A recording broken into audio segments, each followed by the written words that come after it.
부터 보겠습니다. 우리 교재에서는 지금 어떻게 하고 있는가 하면은 183쪽에 시장 개입 필요성부터 하고 있죠. 먼저 이제 그 개설은 이제 여러분이 보시고요. 이번에 시장 실패 수정과 사회적 목표 달성해서 그 밑에 3번에 시장 실패가 먼저 있고요. 사회적 목표 달성은 추가적인 내용이 없죠. 시장 실패만 따로 얘기하고 있지 않습니까? 그리고 188쪽까지 연결이 되고요.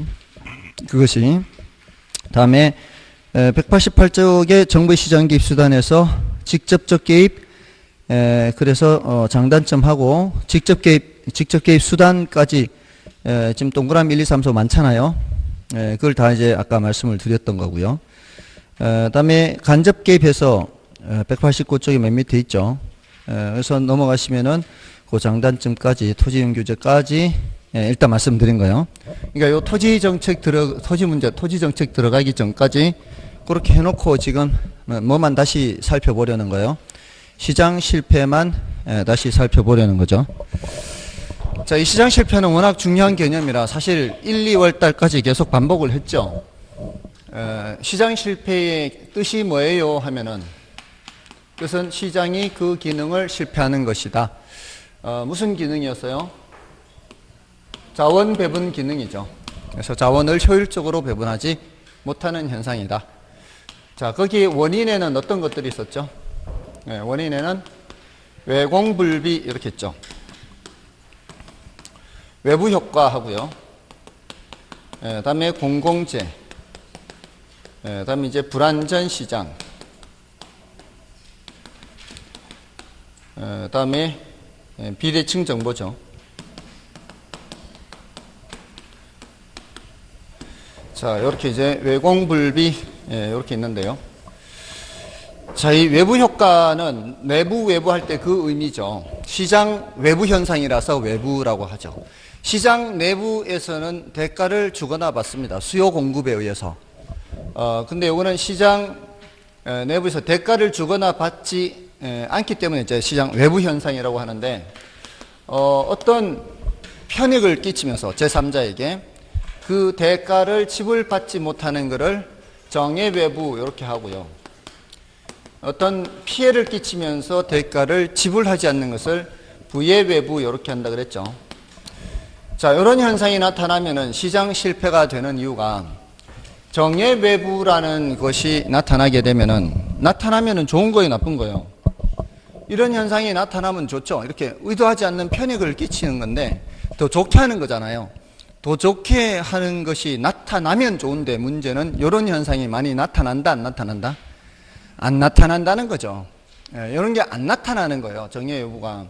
그러니까 예를 들어 양봉업자가 과손업자한테 무슨 혜택을 주는데 그렇게 하면은 혜택을 주지만 굳이 일부러 나서서 양봉업자가 과손 옆에 벌통을 갖다 놓으려고 하지 않고, 또 우리 집 정원을 꾸미면 아름답게 꾸미면 나만 편익을 얻는 게 아니라 다른 사람들도 편익을 얻죠.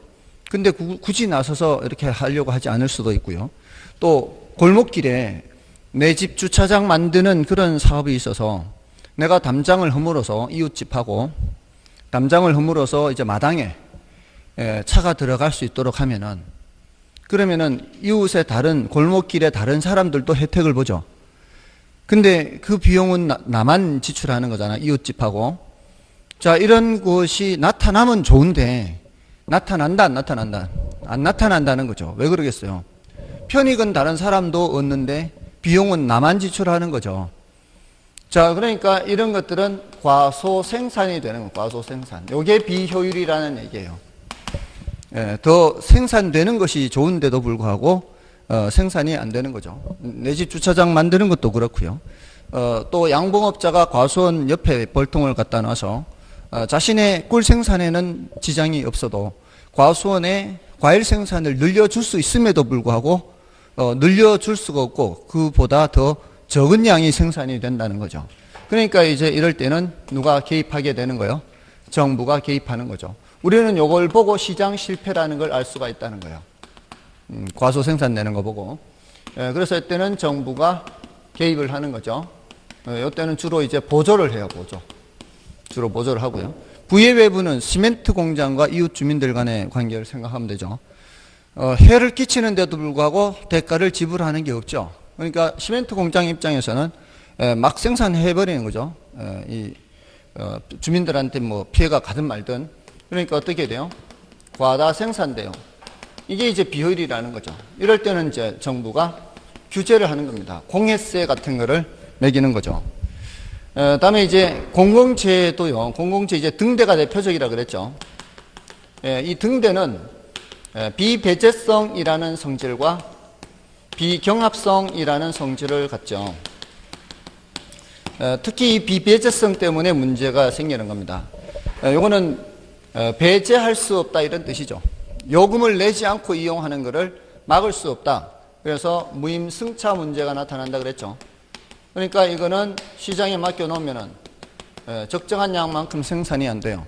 그러니까 정부가 직접 생산해야 돼요. 직접 개입해야 되는 거예요. 그 다음에 이제 비경합성은 다투지 않는다 이 소리죠. 일반 사적 재화는 내가 일찍 안 가면은 살 수가 없어요. 한정된 수량을 보통 생산하고요. 그 수량 범위 내에서 내가 가서 구매를 해야 살 수가 있죠. 근데 안 그러면 살 수가 없고요. 다퉈야 되고요. 물론 사적 재화의 경우에는 더 생산하면 되긴 되죠. 더 생산하면은 되긴 되지만 그 더 생산하는 데는 그만큼 또 비용이 발생하죠. 근데 공공재는 추가로 더 생산할 이유가 없죠. 추가로 더 생산할 이유가 없어요. 이미 1000명이 등대 불빛을 보더라도 또는 10,000명이 등대 불빛을 보더라도 내가 추가로 간다고 해서 내가 못 보는 것도 아니고 추가로 비용이 더 발생하는 것도 아니죠. 그래서 얘는 공동소비 또는 공동소비라고도 하고요.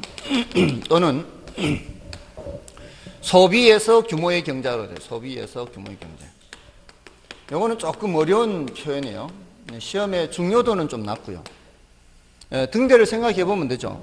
원래 우리 규모의 경제가 뭐예요? 규모의 경제는 생산에서의 규모의 경제예요.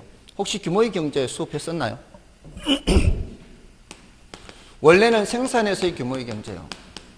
특별한 언급이 없으면. 생산에서의 규모의 경제라는 것은 규모가 커질 때 평균 비용이 하락하는 걸 말해요. 규모가 커질 때 평균 비용이 하락한다. 단가가 내려가는 걸 말해요. 여기 이제 규모의 경제란 이걸 말하는 거예요. 예를 들어 100개를 생산하는 거 하고요. 1000개를 생산하는 거 하고 100개를 생산할 때는 이제 100원, 개당 100원에 생산할 수 있고 1000개를 생산할 때는 개당 90원에 생산할 수 있고 10,000개를 생산할 때는 개당 80원에 생산할 수 있다면 이게 바로 뭐예요? 규모의 경제가 나타나는 겁니다. 자, 이럴 때 어떤 지역에 100개의 기업이 100개씩 생산하고 있었던 사회가 있다고 생각해 보세요. 이 사회 전체에 몇 개가 생산되고 있었어요? 10,000개가 생산되고 있었죠. 근데 어떤 기업이 요런 현상을 알아차리고는 어떤 기업이 이렇게 10,000개 생산을 증설해서 10,000개를 생산해서 싼 값으로 시장에 풀어버리죠. 싼 값으로 시장에 풀어버리면 다른 기업들이 만든 거는 팔리지 않겠죠. 더 비싸니까. 그러면 다른 기업들은 다 죽어버리고 얘만 남겠죠. 그래서 원래 생산에서의 규모의 경제는 자연 독점과 관련이 돼요. 자연 독점. 자연스럽게 뭐가 돼요? 자연스럽게 독점이 되죠. 그래서 일단 독점이 되고 나면 그 다음부터는 어떻게 해요? 생산량을 줄이면서 가격을 올립니다. 그래서 이 규모의 경제는 사실 요거하고 좀 관련이 있어요. 불안전 시장하고. 이게 이제 자연 독점하고 관계 있으니까. 그래서 규모의 경제가 간접적으로는 뭐하고 관계 있는 거예요? 여기 이제 불안전 시장하고 관계 있는 거예요. 자, 근데 이게 소비에서의 규모의 경제는 이거예요. 생산이 아니고 소비잖아요. 등대 하나를 만들어서 운영하는데 1억의 비용이 발생한다면요. 등대를 만들어서 운영하는데 1억의 비용이 발생해요. 자, 이게 100명이 이용한다고 해서 또는 1000명이 이용한다고 해서 10,000명이 이용한다고 해서 이 비용이 바뀌나요? 100명이 이용하든 1000명이 이용하든 10,000명이 이용하든 요거 그냥 다 같이 이용하는 거죠. 예, 이럴 때 1인당 비용은 달라지거든요. 100명이 등대를 이용한다고 생각해보세요. 지금 소비에서의 규모의 경제하는 거예요. 소비하는 사람입니다. 소비자. 소비자가 이렇게 늘어나는 거예요. 그럼 이럴 때는 1인당 얼마의 비용이 발생하는 거예요? 1인당 100만 원의 비용이 발생하고요.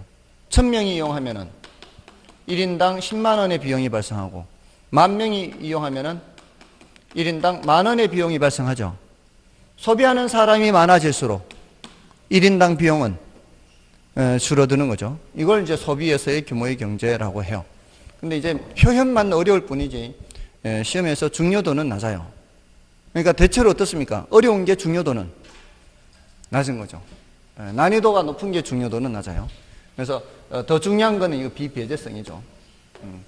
이런 성질이 있다라는 정도고요. 추가로 이제 여기 이제 설명만 드린 거예요. 중요도는 좀 낮고 이게 그런 소리구나라는 정도만 체크하고 지나가면 되는 거죠. 소비에서의 규모의 경제가 나타나는 성질이 있다. 비경합성으로 인해서 이게 이제 공공재의 성질이다. 그래서 시험에서는 이게 외부 효과가요. 이 시장 실패가 총 10번 나왔는데 10년간 그 중에 외부 효과가 5번이에요. 나머지가 이제 5번인데 그 중에서 공공재가 언급이 좀 더 많았고요. 밑으로 내려갈수록 중요도가 낮은 거죠. 다음에 이제 불완전 시장은 독점 과점을 생각하면 되죠. 얘네들은 가격을 지멋대로 정하죠. 그리고 담합을 하잖아요. 그러면서 생산량을 어떻게 해요?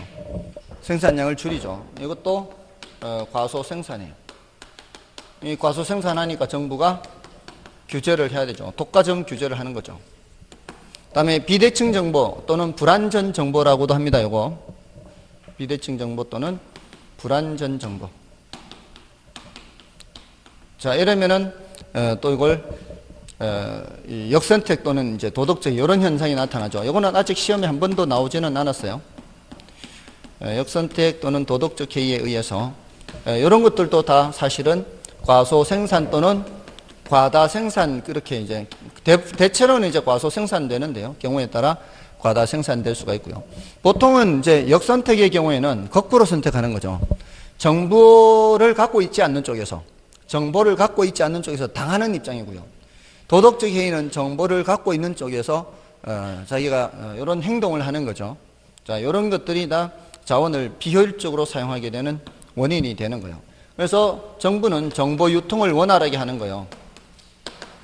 정보 유통을 원활하게 해서 사람들이 쉽게 그 정보를 가질 수 있도록 하는 거죠.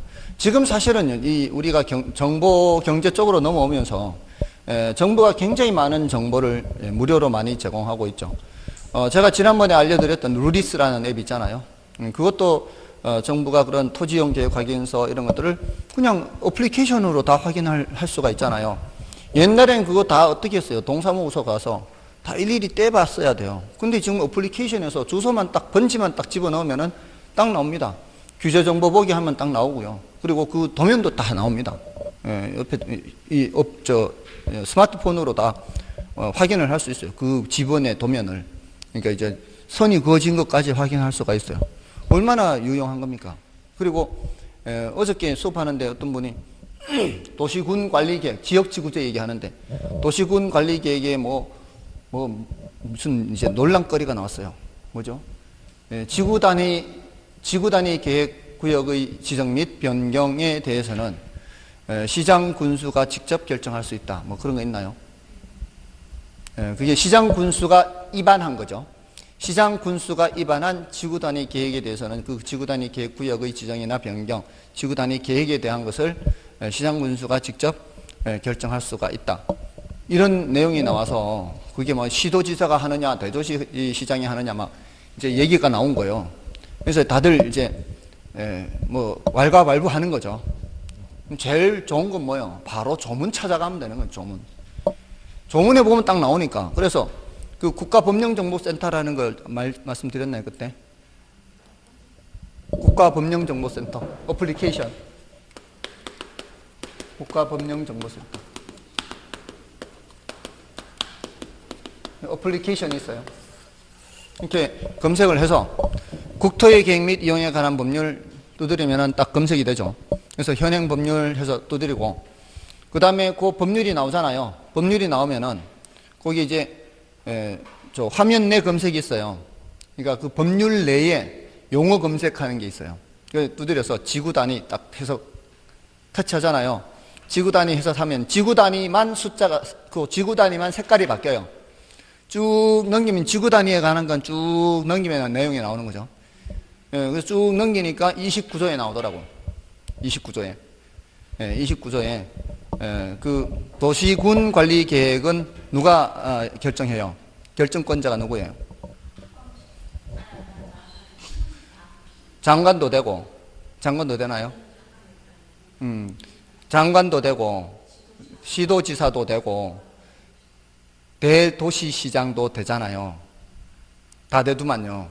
도시관리계획은 결정하는 게 국장도 해도 되고, 시도지사가 해도 되고, 대도시시장도 되는데, 그냥 시장 군수는 시도지사한테 신청해서 시도지사가 결정하는 게 원칙이잖아요.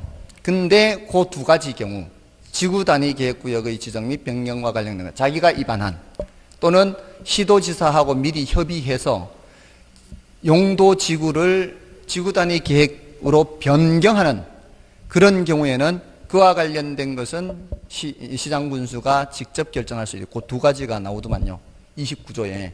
그러니까 그런 게 바로 이제 검색이 되잖아요. 그런 것도 다 얼마나 간편해요. 제가 예전에 20대 때 이런 관련되는 거, 법 관련되는 거 공부하면요. 이 책이, 어떤 책이 나왔는가 하면은, 이게 3단이라고 해가지고요. 3단. 이렇게 이제 쭉 내용이 있잖아요. 조문이 이렇게 내려가잖아요. 그럼 여기가 법, 여기가 영, 여기가 이제 시행규칙.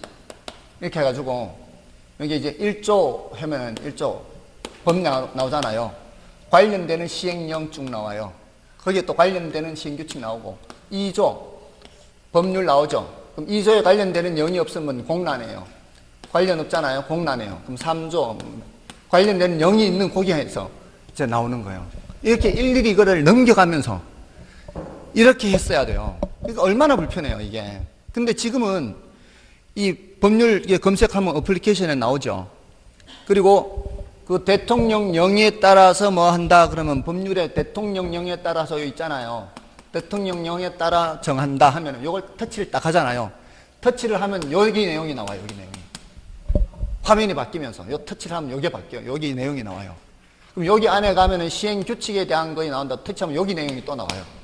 그럼 다시 되돌아가기 하면 다시 여기가 이렇게 올라간단 말이에요. 그러니까 얼마나 편해요. 그러니까 여러분들도 이걸 이거 깔아놓고 국가법령정보센터 깔아놓고 필요할 때는 그거 바로바로 하면 돼. 어디서든 확인할 수 있으니까. 얼마나 좋아요. 이런 게 다 정보죠, 정보. 그런 뿐만이 아니에요. 지금 정부가 이런 공개하는 이 정보가 굉장히 많아요. 부동산 거래 신고하게 하죠. 실거래가 신고하잖아요. 그거 다 공개하고 있죠. 뭐 CCTV로 이게 고속도로의 교통정보 다 제공하죠. 이런 것들이 다 뭐예요? 시장의 효율성을 높이는 거예요. 그냥 굳이 일부분만 있는 건 아니에요. 이런 부분뿐만이 아니라 각종 다양한 정보를 제공함으로써 경제의 효율성을 높인다는 겁니다. 이걸 통해서 뭘 하는 거예요? 시장의 효율성을 높이는 거예요. 이게 수정함으로써, 이 시장 실패를 수정하면, 이게 정부가 개입하는 게 시장 실패를 수정하는 거예요. 근데 이제 물론 정부가 개입한다고 해서 반드시 개선되는 것은 아니어서 뭐가 나타날 수도 있어요? 정부 실패가 나타날 수도 있다는 것은 이제 늘 생각은 해야 되죠. 이렇게 해서 시장 실패가 나타나니까 이게 시장 실패 현상이고 정부가 개입을 하게 되는 거고 여러 가지 방법으로. 그렇게 한다고 해서 반드시 개선되는 것은 아니고 정부 실패가 나타날 수도 있다. 자, 이렇게 해서 구분을 하면 되겠죠. 자, 여기서 이제 외부 효과는 더 자세히 들어가야 되거든요. 일단 시장 실패를 보시면은 183쪽에 183쪽 시장 실패에 의해서 시장 실패란 자원 배분의 기능을 담당한 시장 기구가 효율적인 자원 배분을 달성하지 못하는 현상을 말하죠. 거시적으로 보면 경기가 과열과 침체를 반복하는 것, 이것도 시장 실패를 할 수 있어요. 여러분들 그 경기가 과열과 침체를 반복하는 것을 네 글자로 뭐라 그럴까요? 과열과 침체를 반복하는 것. 이게 넓은 의미에서는 시장 실패인데, 그 거시적인 측면에서 시장 실패라고 하는데, 그건 네 글자로 경기 변동이라고 하잖아요. 과열과 침체를 반복하는 게 경기 변동이에요. 이런 요런 게 이제 앞에 사실 경기 변동 전환인데, 경기 변동도 그렇게 바람직한 현상이 아니다라는 뜻이에요. 그러니까 바람직하지 않으니까 이렇게 들쭉날쭉한 건 바람직하지 않죠. 어떤 게 좋은 거예요? 가능한 한 완만하게 움직이는 게 좋겠죠. 그러면 너무 침체되어 있을 때는 어떻게 해야 돼요? 경기를 좀 살려야 되고, 너무 과열되어 있을 때는 좀 식혀야 되잖아요. 그러니까 그렇게 하는 거는 이렇게 들쭉날쭉한 거를 정부가 부드럽게 이렇게 만드는 거예요. 이런 거를 안정화 정책이라 그래요. 안정화 정책. 그런 것도 필요한 거죠. 자, 이제 시장 실패 원인에서 이제 외부 효과가 워낙 중요하기 때문에 외부 효과는 따로 더 많이 얘기를 하죠. 자, 그래서 외부 효과를 보시고요. 자, 외부 효과에 의해서 외부 효과는 그 이제 뜻은 여러분이 바로 이제 밑으로 정예 외부, 부의 외부로 바로 내려갈게요. 정예 외부 효과란 어떤 경제 주체 행위가 제3자에게죠. 제3자에게. 그리고 의도하지 않은이죠. 제3자 의도하지 않은, 그러면서 그 대가를 받지 않는 것이죠. 생태공원이 조성되는 경우 인근 주택시장에 미치는 영향은 그 예가 될 수가 있습니다. 그리고 정예 외부 효과를 발생시키는 재화의 배분을 시장에 맡기면 사회적으로 적정한 수준보다 더 적게 생산되는 문제가 있죠. 즉 생태공원 조성을 시장에 맡기면 과소 생산되는 비율이 발생하는 거죠. 누가 나서서 그런 걸 만들려고 하겠냐 이 말이에요. 자, 그래서 그런 경우에는 누가 개입할 필요가 있다. 정부가 개입할 필요가 있다는 거죠. 자, 근데 시를 보시면은, 자, 생태공원이 조성되는 경우 인근 주택시장에서는 수요가 증가하여 부동산 가격이 상승한다. 즉 수요 곡선이 우측으로 이동한다. 이렇게 돼 있죠. 자, 그것은 자, 외부 효과가 나타날 때, 자, 이제 그래프까지 좀 그려서 나타내겠습니다.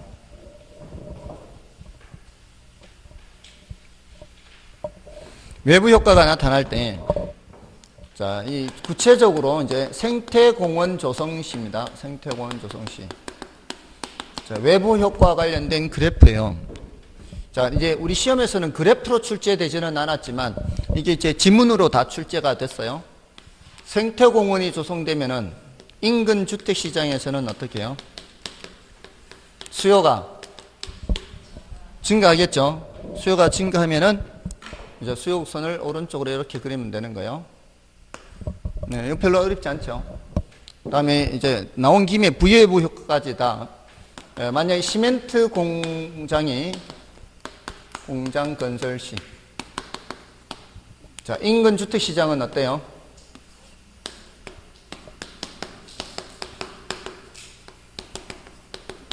수요가 감소하는 거죠. 원래 상태에서 이렇게 이제 이동을 할 겁니다. 자, 요거는 이제 정유외부 발생하는 거고 부유외부 발생하는 거죠. 자, 근데 시멘트 공장을 규제할 때 얘기예요.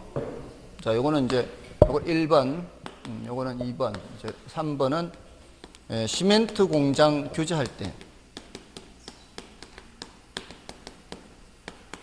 규제 시 일단 처음에 시멘트 시장은 어떻게 될까요? 시멘트 시장. 규제받는 시장이죠.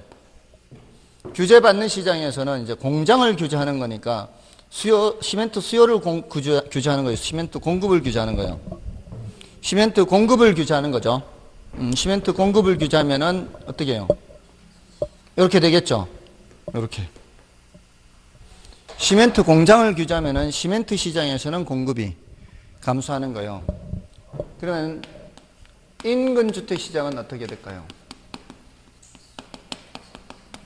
인근 주택 시장은 살기가 좋아지겠죠. 인근 주택 시장에서는 수요가 증가할 겁니다. 여기까지는 다 출제가 됐어요. 여기까지는.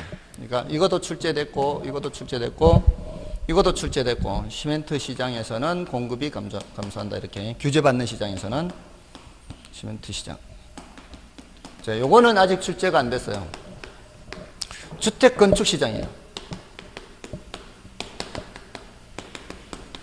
요거는 아직 출제가 안 됐어요. 자, 시멘트가 건축 자재죠. 시멘트가 건축 자재니까 이 시멘트 공장이 규제되면은 시멘트 가격이 올라가잖아요. 자재 가격이 올라가는 거죠.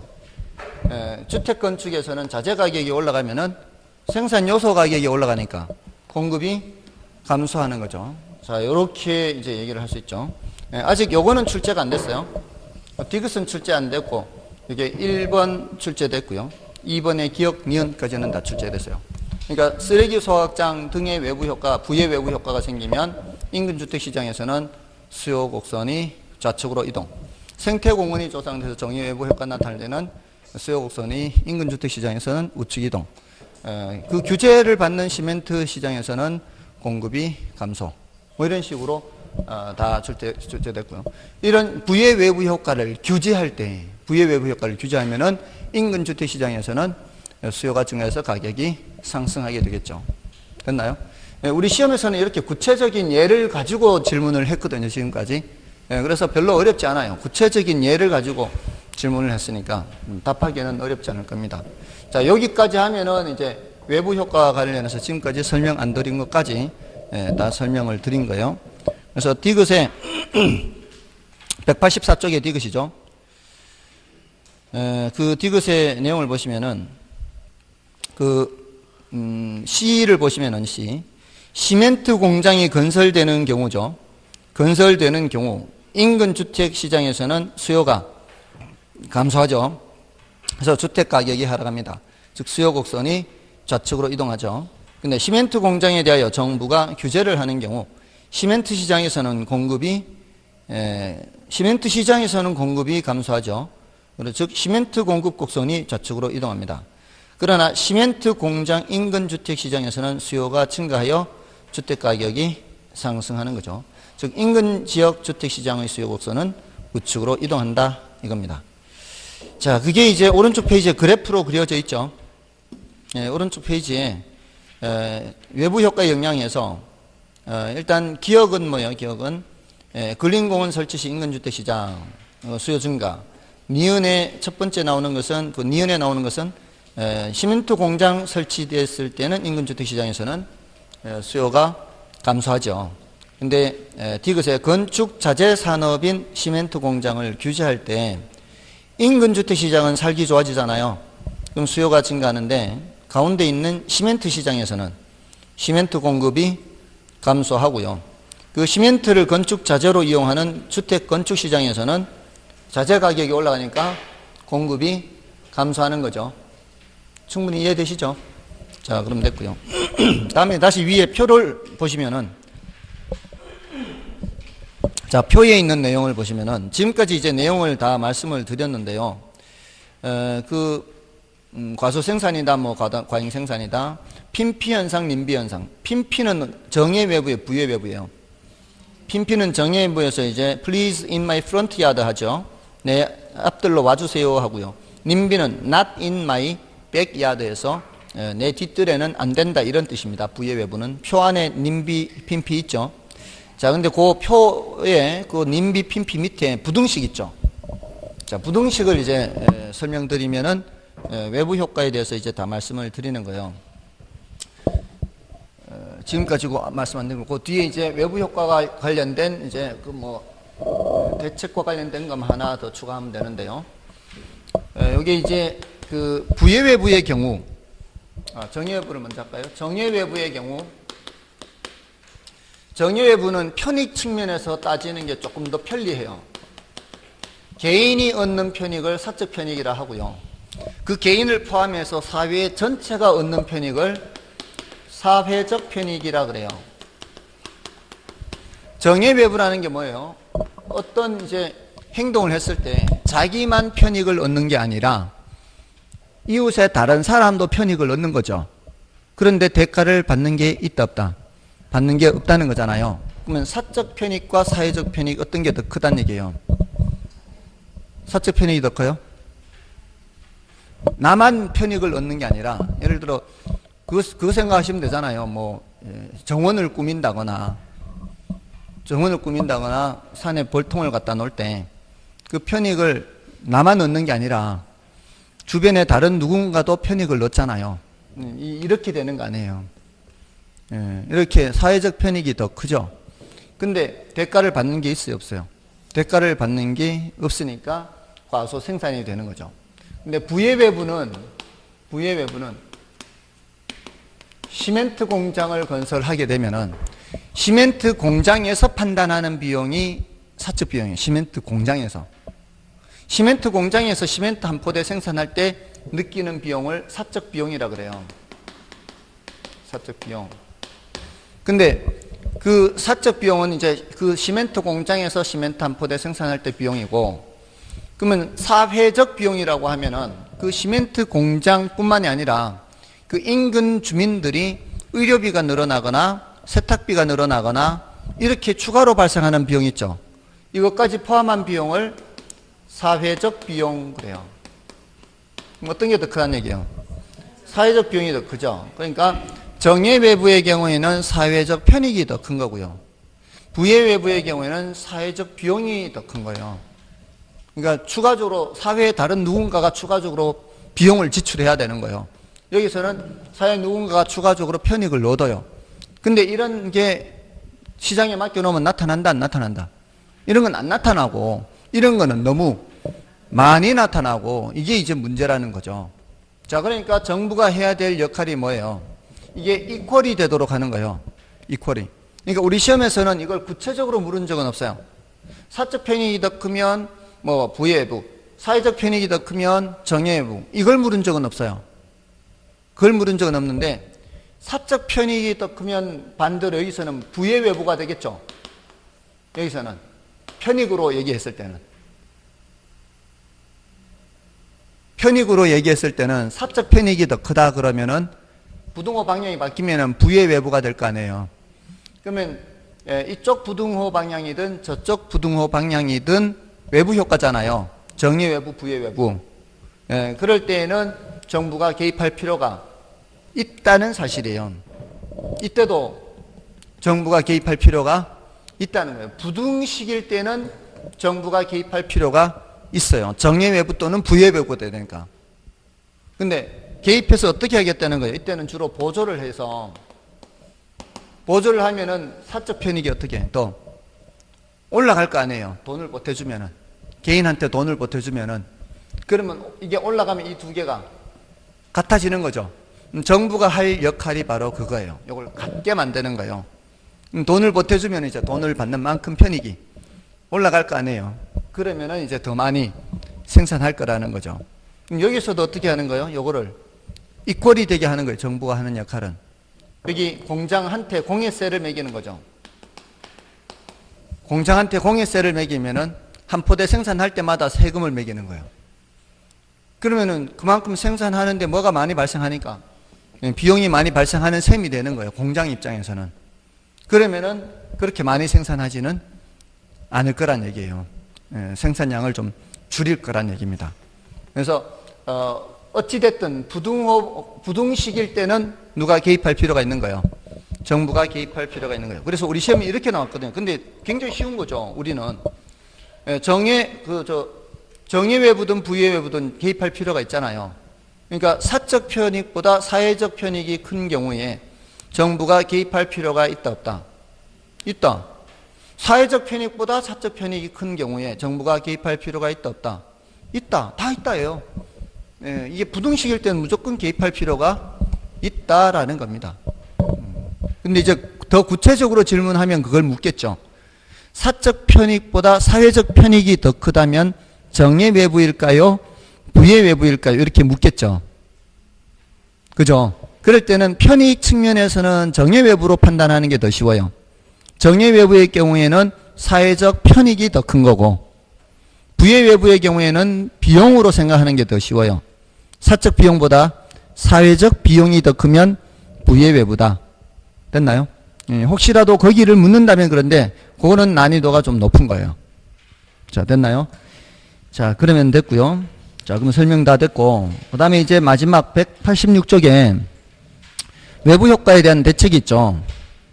자, 이 외부 효과에 대한 대책은 정부의 직접 통제에 의한 해결도 있고요.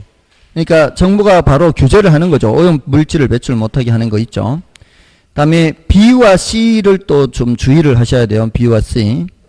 자, B와 C에서 자, 이렇게 외부 효과가 나타날 때 정부가 개입할 필요가 있잖아요. 그죠? 근데 질문을 이렇게 하면은 뭐라고 대답해야 될까요? 정예 외부든 부외부든 개입할 필요가 있죠. 근데 정부가 반드시 개입해야 된다 라고 했을 때, 정부가 반드시 개입해야 된다, 그때는 X예요. 시장 스스로 해결하는 방법도 있어요. 개입하지 않고. 그게 바로 BC예요. BC. 외부 효과의 내부화. 자, 제가 지난번에 혹시 저희 팔촌 형님이 양궁업자로 말씀드렸었나요? 그 팔촌 형님이 그 산에 벌통 갖다 놓으면은 과수원에 분명히 도움을 줄 수 있다는 것을 알고 있어요. 그래서 제가 여쭤봤어요. 산에 벌통 갖다 놓으면 인근에 과수원 주인이 와서 뭐 좀 사과 한 박스라도 갖다 주던가요? 했더니만 과수원 주인이 와서 벌통을 산다고요.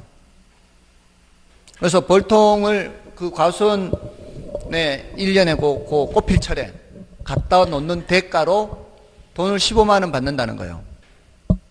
대가로. 그럼 뭐예요? 정부가 개입한 거 아니잖아요. 정부가 개입한 거 아닌데도 서로 돈을 주고받죠. 이게 바로 내부화됐다 그래요. 외부가 아니라는 거죠. 외부 현상은 대가를 주고받지 않으니까 외부 현상이라 그랬잖아요. 이제는 시장 내부에서 대가를 주거나 받죠. 이걸 뭐라고 한다고요? 내부화되었다 그래요. 내부화. 이건 정부가 개입한 거예요, 안 한 거예요? 안 한 거죠. 자, 요거 하고요. 자, 그 다음에 이제 코주 정리, 내부화라는 것도 있을 수가 있고요. 내부화. 내부 현상이 돼버리는 거는 정부가 굳이 개입하지 않아도 되고요. 이 코주 정리라는 게 있어요. 코주 정리. 자, 요거는 이제 경제학에서는 굉장히 중요하고요. 부동산학에서는 뭐 굉장히 중요한 정도는 아닌데, 그래도 한 번쯤은 언급될 수도 있으니까 아직까지 한 번도 출제는 안 됐어요. 요거를 이제 좀 말씀을 드리면, 코즈라는 사람이 1970년대에 주장한 이제 논문이었어요. 1970년대에. 근데 제가 공부할 당시만 해도 벌써 한 10년 지난 당시였거든요. 불과 10년이죠, 사실은. 이 논문을 발표한 이후로 한 10몇 년밖에 안 됐는데, 그때 제가 공부하던 교과서에 요 코즈 정리가 소개가 됐어요. 그 코즈 정리의 내용이 뭔가 하면은, 지금 여기 공장이 있잖아요. 시멘트 공장이. 이웃들이 있을 거 아니에요. 요 공장이나 이웃들한테 오염물질 배출권이라는 권리를 주자는 거예요. 오염물질 배출권. 이 오염물질 배출권은 이제 재산권이라 그래요. 재산권. 재산권을 주는 거예요. 이것도 재산권으로 보는 거예요. 무형의 권리. 이렇게 할 수 있는 권리예요. 근데 그 오염물질의 총량은 정해놓죠. 총량 정해놔서 그 범위 내에서 이렇게 공장한테 주는 양, 이웃 주민들한테 주는 양. 공장이 자기한테 있는 양만 다 써서는 이웃 주민들이 별로 해를 입지 않아요. 보통 자정작용이 있잖아요. 자연에서는. 어느 정도까지는 괜찮잖아요. 근데 그 정도까지만 주는 거죠. 근데 더 추가로 발생시키려면은 분진을, 오염물질을 배출하려면은 이웃 주민들한테 가서 권리를 사가지고 와야 돼요. 자기한테 있는 권리를 다 써서 추가로 오염물질을 내보내면 이제 이웃 주민들이 이제 해를 입는 거예요. 해를 입으니까 하는 대가가 그 해를 입는 것보다는 더 많아야 될 거 아니에요. 그래야 팔 거 아니에요. 그러면서 이게 오염물질이 더 많이 나오면 많이 나올수록 피해가 점점 더 커질 거 아니에요. 그럼 이제 가격이 점점 더 세지는 거죠. 이 재산권이, 오염물질 배출권이 시장에서 거래가 된다는 거예요. 거래가 돼서 자연스럽게 이 오염물질이 적정한 수준으로 결정이 된다는 거죠. 자, 요거도 시장을 통해서 해결하는 방법이에요. 시장을 통하여. 그러니까 정부가 개입하는 것이 아니에요. 요거 이 제도를 시행하는 거 가지고 정부가 개입한다 그러면 안 돼요. 이 제도를 시행하는 거 가지고 하면 안 되고요. 자, 우리 지상권, 저당권, 이런 소유권, 이런 제도를 우리나라에서 시행하고 있죠. 우리나라에만 유독 존재하는 게 전세권이라는 거 있잖아요. 근데 이런 제도를 시행하는 거는 정부에서 시행하죠. 근데 전세권 설정할지 말지 결정하는 건 누가 해요? 내가 하는 거죠. 내가 집을 팔지 안 팔지 결정하는 건 누가 하는 거예요? 내가 하는 거죠. 이거 정부가 개입한다라고 안 하죠. 그러면 이 오염물질 배출권을 팔지 안 팔지는 누가 결정하는 거예요? 내가 결정하는 거죠. 그러니까 이거는 정부가 개입하는 것이 아니에요. 이거 호주 정리도 시장을 통하여 해결하는 방법이에요.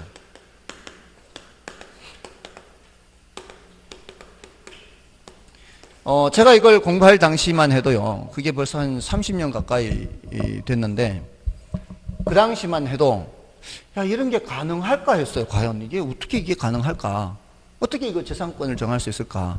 근데 지금 이게 시행되고 있어요. 예. 이산화탄소 배출권.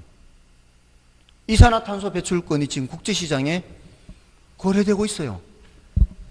지금 우리나라는 지금 이 몬트리올 협약이라고 해서 이산화탄소 배출권과 관련된 국제 협약이 있어요. 그 당시에 우리나라는 개발도상국의 지위를 인정받아서 이게 유예가 되고 있는 거거든요.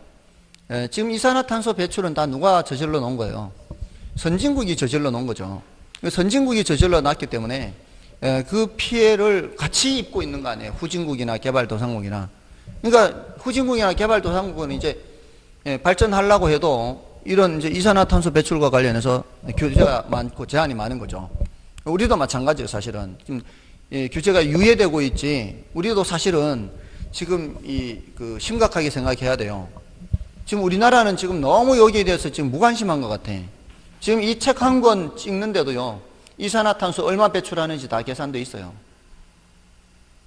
그랜저 한 대 만드는데 이산화탄소 얼마 배출되는지 다 계산돼 있어요, 이미.